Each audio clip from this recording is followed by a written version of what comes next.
Well, it isn't dead yet, and we are totally committed to keeping the Middle East denuclearized.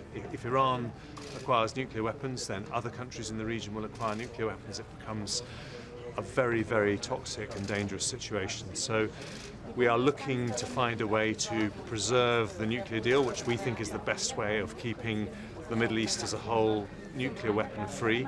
Iran is still a good year away from developing a nuclear weapon. We think there is still some closing but small window to keep the deal alive, and that's what I'm here to talk about. And will you and the other EU nations take concrete action against what Iran has already done in breach of the deal?